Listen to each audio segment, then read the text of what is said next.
تجھ کو اپنی عقل پہ بھیجا ہے ناز، تجھ کو اپنی عقل پہ بھیجا ہے ناز، وہ حکیم مطلق و دانائے راز، بخشتا ہے شے وہی ہو جو مفید، چاہے کچھ ہی کیوں نہ ہو اپنی امید، فرض ہے اپنا اسی سے مانگنا، چاہے دے چاہے نہ دے اس کی رضا۔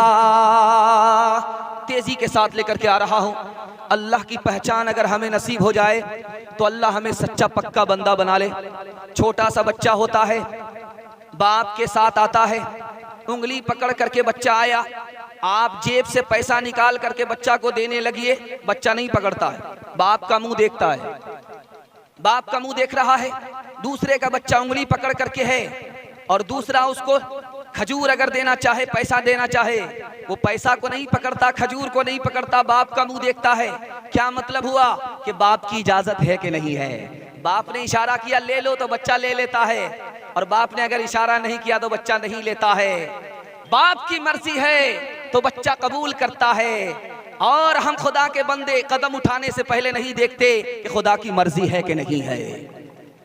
آپ دیکھیں گے کہ بکری گھر میں بچے کو چھوڑ کر کے باہر نکل جاتی ہے، گھاس چر کر کے جب شام کو آتی ہے تو بچے کو کھولا جاتا ہے، ہر بکری اپنے بچے کی طرف آ رہی ہے، ہر بچہ اپنی ماں کی طرف جا رہا ہے، چھوٹا بچہ اپنی ماں کو پہچان رہا ہے، بکری اپنے بچے کو پہچان رہی ہے، اس سے بڑھ کر کے چھوٹا بچہ جو آج پیدا ہوا ہے وہ اپنی ماں کو پہچان رہا ہے۔ ہم بچپن سے 55 میں آگے، خدا کی پہچان نہیں تو اس بکری کے بچے سے بدتر ہیں کہ نہیں ہیں؟ انشاءاللہ خدا کو پہچانیں گے۔ 3 منٹ کا پیغام آپ کی خدمت میں آ رہا ہے، مائک والے آپ کا مائک بہت اچھا ہو گیا ہے، اسی طرح آپ اس کی سروس کو جاری رکھیے، اللہ آپ کو جزائے خیر دے۔ مجمع چھوٹا ضرور ہے لیکن دھیان سے سن رہا ہے، اللہ اس کو سلامت رکھے۔ دھیان سے سنیے گا، دنیا میں سب سے بڑا جھوٹ کیا ہے؟ کہ درخت کٹ گیا، کسی نے کاٹا نہیں، خود بخود کٹ گیا۔ سب سے بڑا جھوٹ کیا ہے؟ اس سے تختہ نکلنے لگا۔ اس سے بڑا جھوٹ کیا ہے؟ کہ وہ کشتی بن گیا، درخت کٹ کر کے خود بخود کشتی بن گیا اور بغیر کسی کے چلائے ہوئے ملاح کے کشتی چلنے لگی۔ یہ سب سے بڑا جھوٹ ہے۔ لیکن اس سے بڑا جھوٹ کیا ہے؟ یہ آسمان اور زمین کی کشتی کا چلانے والا کوئی نہیں ہے، خدا نہیں ہے، یہ سب سے بڑا جھوٹ ہے۔ جب دنیا کی کشتی، اس کا تختہ بغیر درخت کاٹے ہوئے، بغیر تختہ بنائے ہوئے، بغیر کشتی تیار کیے ہوئے، بغیر ملاح کے کشتی نہیں چلتی، تو یہ آسمان اور زمین کی کشتی بغیر خدا کے کیسے چل سکتی ہے؟ دوسری بات یاد رکھیے، جب آدمی دریا میں ڈوبنے لگتا ہے تو وہ آواز لگاتا ہے کہ بچاؤ بچاؤ، جبکہ کنارے پر کوئی بھی نہیں ہے بچانے کے لیے، لیکن پھر بھی ڈوبنے والا کسی سے امید رکھتا ہے کہ وہ مجھے بچائے گا، اگر وہ بچا لے گا تو میں بچ جاؤں گا۔ اس ڈوبنے والے سے پوچھا گیا، جب کنارے پر کوئی نہیں تھا تو تم نے پکارا کس کو، اور تم کو بچانے والا کون تھا؟ جو بچانے والا تھا وہی خدا ہے، جس سے تم کو امید تھی وہ کوئی اور نہیں تھا، خدا ہی تھا۔ تیسری بات کو یاد رکھیے، جب چرخہ چلتا ہے تو ٹوٹتا نہیں ہے، تیز نہیں چلتا، اطمینان سے چلتا ہے، ٹھہرتا نہیں ہے، جب اس کو چلایا جاتا ہے چلتا رہتا ہے، حساب سے چلتا ہے، رکتا نہیں ہے، جب اس کو روکا جاتا ہے رکتا ہے، جب اس کو چلایا جاتا ہے چلتا ہے۔ یہ آسمان اور زمین کا چرخہ بغیر چلائے ہوئے نہیں چل رہا ہے، اس کا چلانے والا ایک ہی ہے، اسی لیے حساب سے چل رہا ہے۔ اگر اس کا چلانے والا ایک سے زیادہ ہوتا تو بہت رفتار میں چلتا، دن چھوٹا ہو جاتا، رات چھوٹی ہو جاتی، 24 گھنٹے کے دن اور رات نہیں ہوتے، چھوٹا ہو جاتا، رفتار بڑھ جاتی، دنیا جلدی سے ختم ہو جاتی۔ پتہ یہ چلا اس کا چلانے والا ہے، بغیر چلائے ہوئے چل نہیں رہا ہے۔ دوسری بات، اس کا چلانے والا ایک ہی ہے، ایک سے زیادہ نہیں ہے۔ چوتھی بات کو یاد رکھیے، سوال ہوا شیطان جہنم میں جائے گا، وہ تو آگ سے پیدا ہوا ہے، آگ سے اس کو کیا نقصان ہوگا؟ اللہ تعالیٰ جب سب کچھ کرتا ہے تو بندہ کیوں پکڑا جاتا ہے؟ جب اللہ کو ہم نے دیکھا نہیں تو اس پر ہمارا ایمان کیوں ہے؟ ایک ڈھیلا اٹھایا, سر پر مارا, اس کا سر پھٹ گیا. کہا تینوں سوال کا جواب آ گیا. یہ بتاؤ کہ تم کو درد ہوا, درد کو دکھا سکتے ہو؟ کہا کہ نہیں دکھا سکتے. کہا اسی طرح درد کو محسوس کیا جاتا ہے, اللہ کو محسوس کیا جاتا ہے, اس کو دکھایا نہیں جا سکتا. جس طرح میں نے تم کو ڈھیلا مارا, تم ہم کو پکڑ رہے ہو, جبکہ خدا سب کچھ کرتا ہے تو ہم کو کیوں پکڑ رہے ہو؟ جس طرح ہم نے ڈھیلا مارا ہم کو پکڑ رہے ہو, اور اگر تم نافرمان ہو جہنم میں جا رہے ہو تو خدا تم کو پکڑے گا, اگر تم فرما بردار ہو جنت میں جا رہے ہو تو خدا تم کو نوازے گا. تم نے کہا کہ شیطان جہنم میں جائے گا, آگ سے پیدا ہوا ہے, آگ سے اس کو کیا نقصان ہوتا, لیکن میں نے تم کو ڈھیلا مارا, تم مٹی سے پیدا ہوئے ہیں, تم کو چوٹ کیسے لگی؟ اس کا مطلب ہے مٹی سے پیدا ہوئے, تم کو مٹی سے مارا گیا, چوٹ لگی. شیطان آگ سے پیدا ہوا, جہنم میں جائے گا, سزا اور اس کو مصیبت ضرور کاٹنی پڑے گی. آخری مثال ہے, پیغام کو ختم کر رہا ہوں, اس کو بہت دھیان سے سنیے گا. ہیرا ہے, گلے میں موتی کا ہار ہے. ایک چور کی نیت خراب ہو گئی کہ موقع پا کر کے اس کا ہار چرا کر کے 9-11 ہو جائیں گے. رات میں تلاش کرتا ہے, ہار نہیں ملتا. دن میں دیکھا کہ گلے میں اس کے ہار ہے. 3 دن تک وہ تلاش میں رہا, موقع میں رہا, موقع نہیں ملا.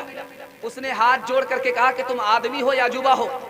بات کیا ہے کہ دن میں تمہارے گلے میں ہیرا رہتا ہے, رات میں کہاں چلا جاتا؟ تو کہا تم نے کہاں تلاش کیا تھا؟ کہا تمہارے سامان میں تلاش کیا تھا. کرے بے وقوف, میں رات میں تمہارے سامان میں ہیرا ڈال دیتا تھا اور دن میں وہاں سے نکال کر کے گلے میں پہن لیتا تھا. تم نے میرے سامان میں تلاش کیا اس لیے نہیں ملا, تم اگر اپنے سامان میں تلاش کرتے تو ہیرا مل جاتا. خدا کو ادھر ادھر تلاش کرنے میں ہم ناکام ہوں گے, خدا نہیں ملے گا. خدا کو اپنے اندر دل کے اندر تلاش کرنا ہوگا, خدا مل جائے گا. آخری مثال پر پیغام ختم کر رہا ہوں, اس کو بہت دھیان سے سنیے گا. ہم لوگ کیا کہتے ہیں, یہ نمک حرام ہے, یہ نمک حرام ہے. نمک حرام کا کیا مطلب ہے؟ جس کا کھاتا ہے اس کا گاتا نہیں ہے, کھاتا کسی اور کا ہے, گاتا کسی اور کا ہے, اس کو نمک حرام کہتے ہیں. جبریل انسان کی شکل میں فرعون کے پاس آئے, کہا کہ فرعون یہ بتاؤ, اگر کوئی کسی کا غلام ہو لیکن اس کا انکار کر دے, اس سے مقابلہ کرے تو اس کو کیا سزا ملنی چاہیے؟ کہا وہ تو نمک حرام ہے, اس کو دریا میں ڈبا دینا چاہیے. جب فرعون دریا میں ڈوبنے لگا تو جبریل سامنے آئے کہ دیکھو تم دریا میں ڈوب رہے ہو, تم نے ہی فتویٰ دیا تھا کہ جو غلام اپنے آقا کا نہ ہو, اپنے آقا سے مقابلہ کرے وہ نمک حرام ہے, اس کو دریا میں ڈبا دینا چاہیے. تم اللہ کے بندے تھے اور خدا سے مقابلہ کرنے لگے, اور اللہ نے آج تمہیں ڈبایا ہے, نمک حرامی کی وجہ سے ڈبایا. آپ نے دیکھا ہوگا ہندوستان میں بہت سارے لوگ آگ کی پوجا کرتے ہیں. آگ سامنے ہوتی ہے, وہ ہاتھ جوڑ کر کے کھڑے ہوتے ہیں. ان سے پوچھا گیا کہ آپ آگ کو خدا کیوں مانتے ہو, آگ کی پوجا کیوں کرتے ہو؟ کہا 2 وجہ سے. ایک تو یہ ہے یہ آگ ہم کو جلائے نہیں, یہ آگ ہم کو خدا تک پہنچا دے. تو کہنے والے نے کہا کہ آگ جاہل بھی ہے, آگ کمزور بھی ہے. کہا کہ وہ کیسے؟ ایک چھوٹا سا بچہ چلو میں پانی لے اور مار دے, آگ بجھ جاتی ہے. چھوٹا سا بچہ, کمزور بچہ, آگ کے منہ پر چلو سے پانی مارے, آگ بجھ جاتی ہے. یہ اس قدر کمزور ہے, اور طاقتور خدا سے تم کو ملا نہیں سکتی ہے.